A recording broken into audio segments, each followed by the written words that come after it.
By autumn 1944, the Allied armies were virtually lined up along the Belgian-German frontier, waiting for the winter weather to clear before they pushed on.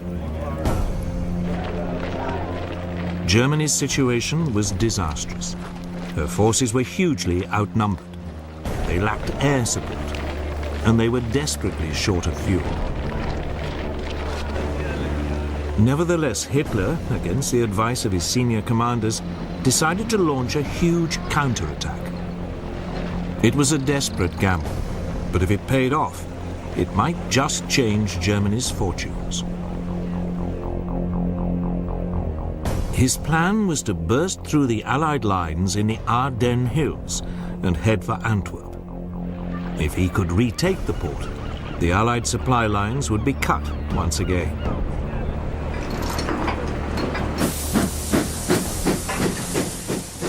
Some 200,000 German troops and 950 tanks and tank destroyers were assembled in total radio silence. Hitler was calling on what was, in effect, his last remaining strategic reserve of troops. The Allies missed the build-up completely.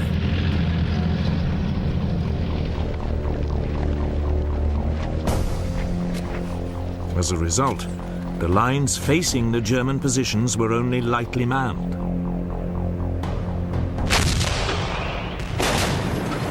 On December the 16th, 1944, the Germans opened fire.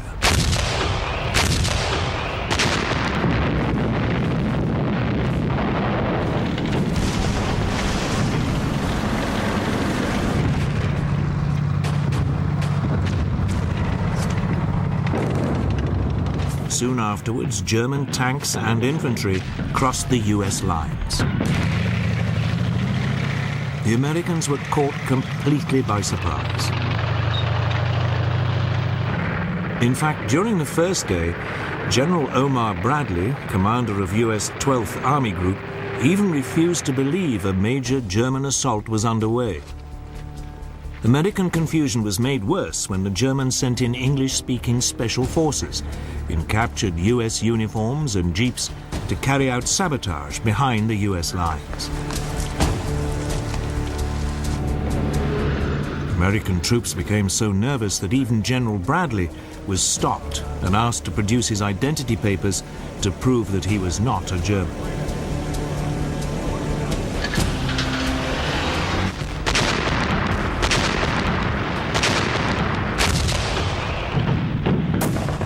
But despite this, the US forces regrouped. Any Germans captured wearing US uniforms were summarily shot as spies.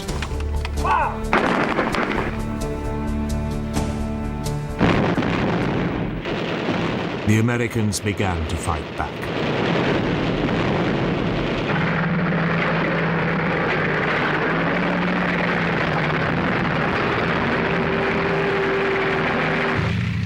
But the German advance had created a huge bulge in the Allied lines. The attack would become known as the Battle of the Bulge.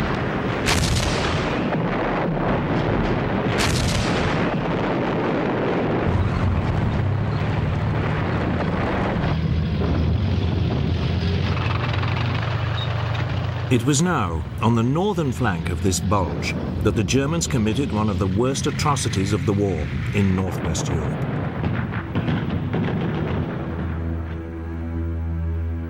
SS Colonel Joachim Peiper captured some 150 members of a US artillery observation battalion near the village of Malmedy.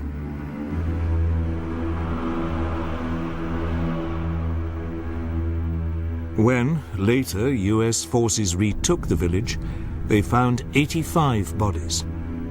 Their comrades had been shot by their SS guards. It was a sign of how desperate the fight had become.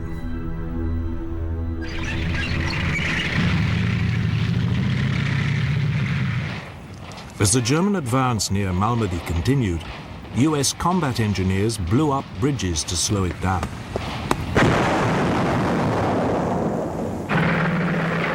The Germans were forced to use precious supplies of fuel to look for alternative crossings.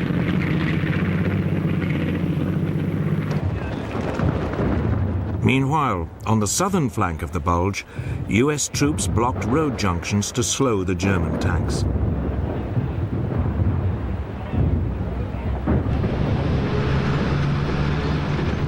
One of the most important crossroads was at the small Belgian town of Bastogne.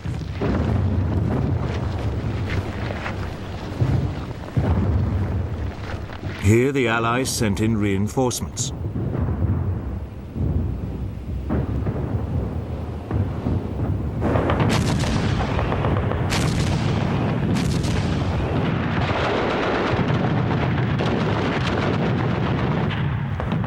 The Germans were forced to bypass it, but the US forces holding Bastogne blocked their supply lines.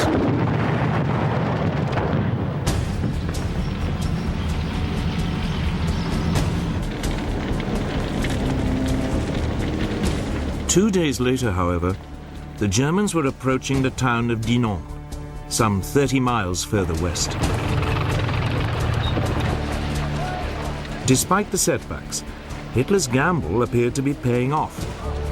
The German bulge was moving forward.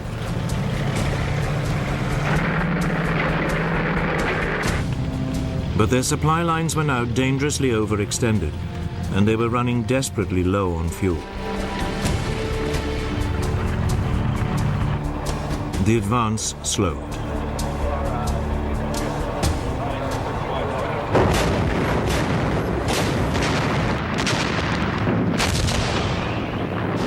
For almost a week in the biting cold, the two sides remained deadly.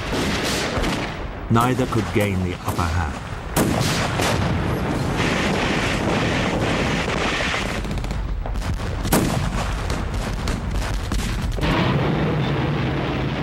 Then, on New Year's Day, 1945, the Luftwaffe launched a do-or-die assault on Allied bases.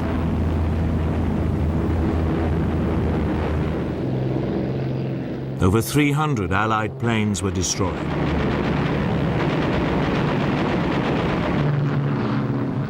But the Luftwaffe lost several hundred too, far more than it could replace.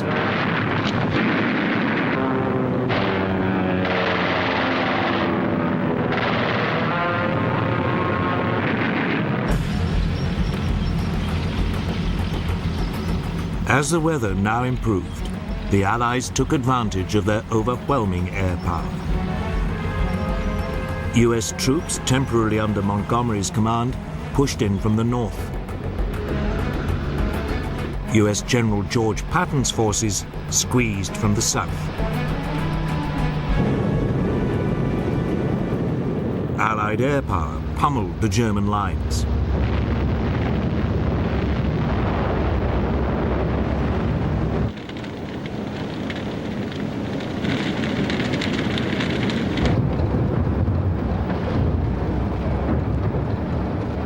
The German bulge was slowly pushed back.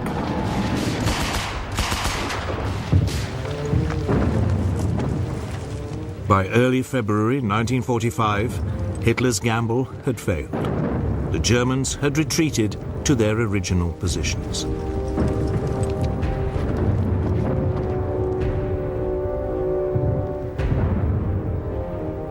The attack had taken a heavy toll on their already depleted resources.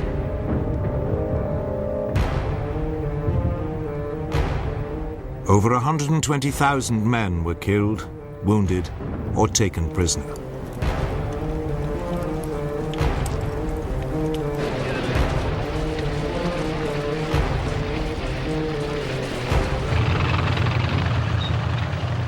Meanwhile, on the other side of Europe, Stalin now began to move on Germany's eastern border. In doing so, he would begin to redraw the political map of Europe.